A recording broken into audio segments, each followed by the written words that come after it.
Ini adalah 3 prasasti tugu perguruan pencaksilat yang sempat viral, yang berdiri berdampingan di satu tempat di daerah Kabupaten Magetan. Seperti apa dibalik bisa berdirinya 3 prasasti tugu beda perguruan, tak akan mencari informasinya.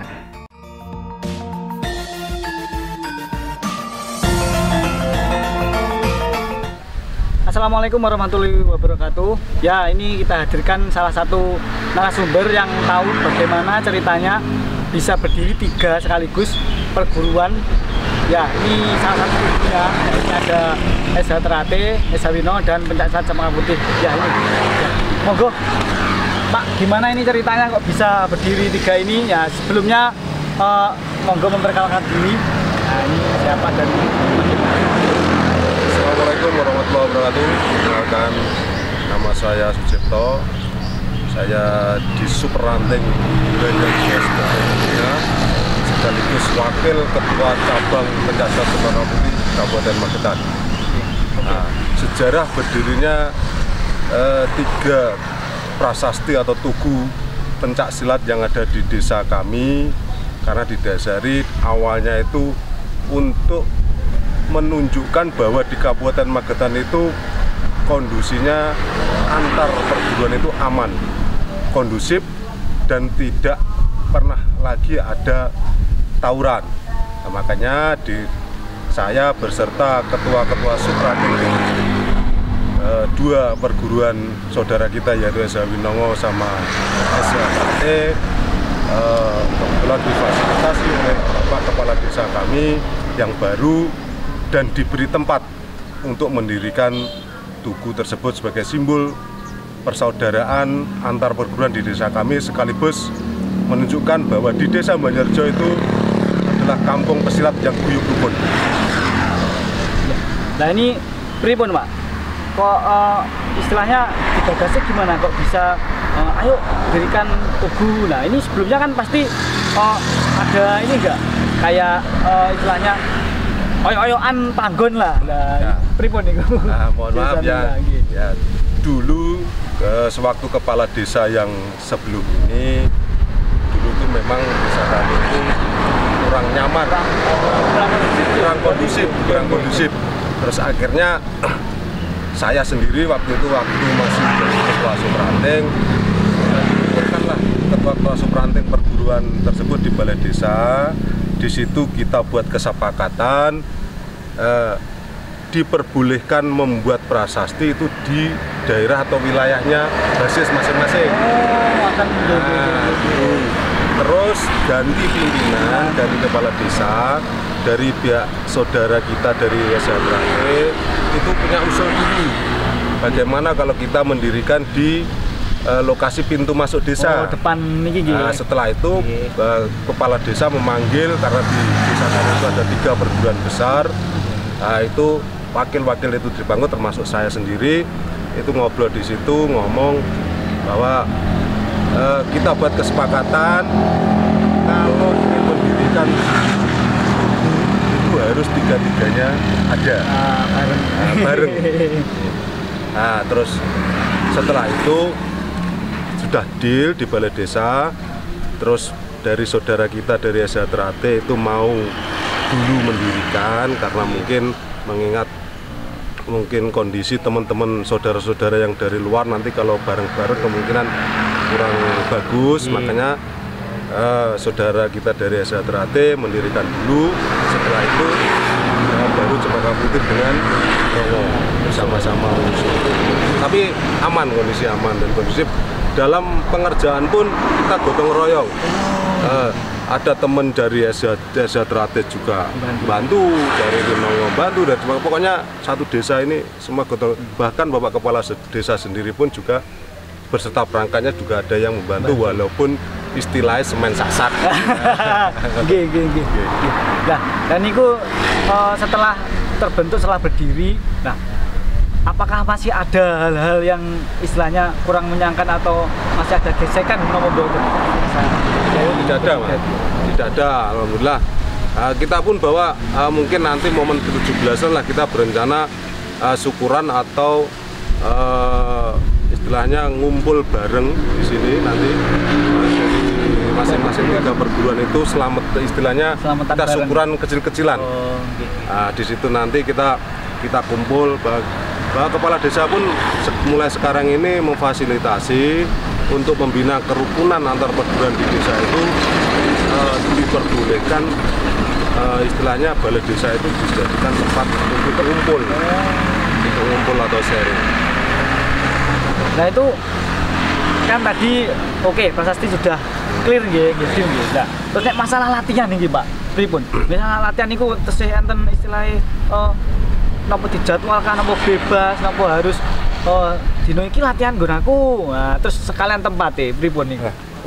Untuk latihan karena wilayah Desa Banjarrejo itu luas, meliputi dari 5 wilayah atau 5 perguruan dan basis perguruan itu tidak sama, bahwa untuk SH-Trate itu berada di wilayah Dukuh Banjarrejo-nya, untuk SH Winongo itu di Dukuh Grogolannya, dan untuk Cempaka Putihnya itu di Dukuh Jati sama Batoan.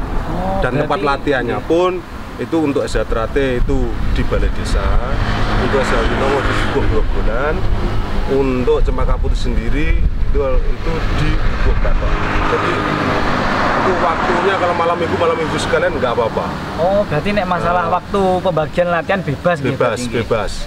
Dan nek ini Ki, misalnya ada acara desa gitu, misalnya mau kalau misalnya Agustusan contoh, misalnya kan mau acara ngumpul atau misalnya ada acara kayak pawai lah, pernah diadakan ngoten niku nomor dereng? Kalau pawai selama ini belum pernah. Tapi untuk acara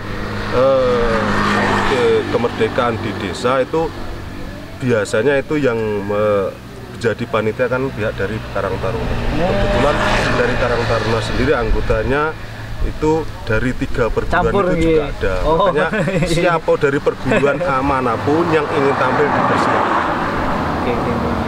Dipersilakan. Jadi istilahnya nggak ngaruh sama sekali, bebas. Nek niku Pak, nek misalnya kan latihan kan di saat ini lari-lari kalau tinggal ini dukuhe banyak sekali nih, duku nah, istilahnya nek misalnya dari Cempaka Putih nih, dan niku nek istilahnya menggait siswa niku gimana caranya kan? Lah ini kan 3 perguruan dalam satu wilayah, lah niku pribadi. Ya alhamdulillah untuk perguruan pencaksilat Cempaka Putih sendiri kita bersaing secara sehat. Ya alhamdulillah saya tunjukkan dengan prestasi anak didik saya selama ini 4 tahun terakhir ini, alhamdulillah saya terjunkan ke prestasi yang terdekat itu event kabupaten yaitu Bupati Cup. Tiap tahun saya ngirim atlet pasti bawa medali pulang. Alhamdulillah. Nah, itu yang saya tunjukkan, dan dari 3 perguruan itu pun dari 2 teman perguruan dari SH-Trate maupun Winongo itu respect.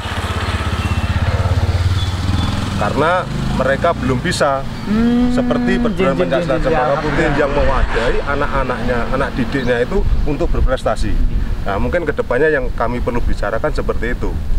Berarti di sini atlet niku benar-benar dididik, benar-benar dibina, terus mengikuti event-event ngoten niku berarti enggak? Ya, yang terbaru yaitu yang terbaru termasuk anak saya sendiri sebagai ganda putri itu kemarin festival Odin.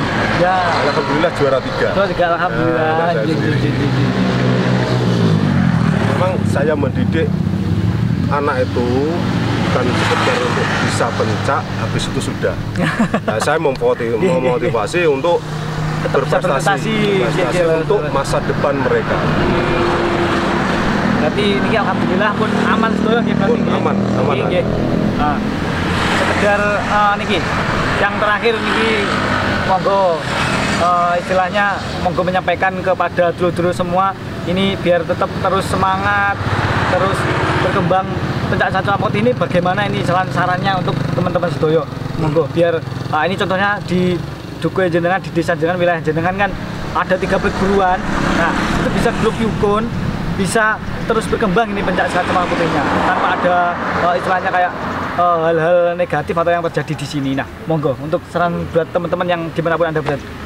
Untuk saudara-saudara saya seperguruan pencaksilat sekolah dimanapun berada, untuk demi kelangsungan berkembangnya perguruan kita sampai pelosok-pelosok, istilahnya kita harus bisa menunjukkan kita itu bisa. Dengan cara apa? Dengan cara prestasi.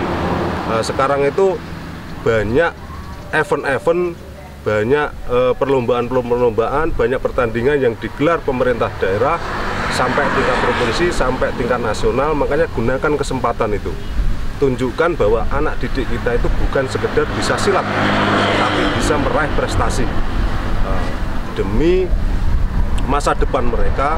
Dengan sendirinya nanti mungkin orang-orang tua itu akan melihat bahwa perguruan kita itu, perguruan pencaksilat Cempaka Putih itu benar-benar bagus, benar-benar bisa untuk membawa anak-anak mereka meraih prestasi.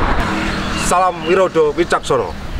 Ya, ini tadi perbincangan kita dengan Pak Cipto yang merupakan salah satu pembina di daerah ini, yaitu di daerah Menjarijon ya Pak. Nah, ini salah satu, bisa dicontoh, ini salah satu yang sangat, hal-hal yang sangat positif banyak sekali. Salah satunya tadi sudah disampaikan, ada berdiri 3 prasasti atau tugu, yaitu 3 perguruan berbeda yang bisa hidup rukun dan damai di sini. Nah, oke, terima kasih untuk video kali ini. Ya, saya ucapkan terima kasih Pak Cipto. Ya, sampai ketemu lagi nanti di lain kesempatan. Semoga bisa bergabung lagi di channel ini ya. Terima kasih. Assalamualaikum warahmatullahi wabarakatuh. Salam Wirodo Wicaksono.